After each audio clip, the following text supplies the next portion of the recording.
Hello friends, welcome to Karthi's life style. இன்றைக்கி தக்காளி உருளைக்கிழங்கு மசாலா எப்படி பண்ணலான்னு பார்க்கலாம். வானலில் எண்ணெய் விட்டு தேவையான அளவு கடுகு போட்டுக்கலாம்.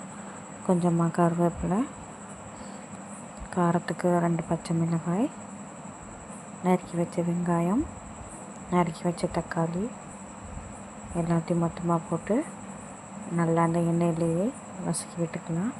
தேவையான உப்பு போட்டு வதக்கினா தக்காளி உடனே வதங்கிடும். வேக வச்ச பூண்டு போட்டு நல்லா மசிச்சு விட்டுக்கலாம். நான் உருளைக்கிழங்கையும் பூண்டையும் குக்கரில் வேக வச்சு எடுத்துருக்கிறேன். இப்போது நம்ம வேக வச்ச உருளைக்கிழங்கையும் ஒன்று ஆட் பண்ணி நல்லா கிண்டி விட்டுக்கலாம். நல்லாவே கிண்டி விட்டு அந்த எண்ணெயிலே தக்காளி நல்லா வதங்கிட்டு இப்போ அந்த குருமாவுக்கு தேவையான அளவு தண்ணி விட்டு நல்லா மிக்ஸ் பண்ணிக்கலாம். நல்லாவே வதங்கட்டும். இப்போ காரத்துக்கு கொஞ்சமாக வீட்டில் அரைச்ச குழம்பு மிளகாய் தூள் சேர்த்துருக்குறேன். இதை நல்லா கிண்டி மிக்ஸ் பண்ணி விட்டுக்கலாம். இப்போ இந்த சைட் டிஷ் நான் பூரிக்கு தான் எடுத்துருக்குறேன். இன்றைக்கி பூரி தான். இந்த தக்காளி உருளைக்கிழங்கு மசாலா பூரிக்கு ரொம்பவே டேஸ்ட்டாக இருந்துச்சு.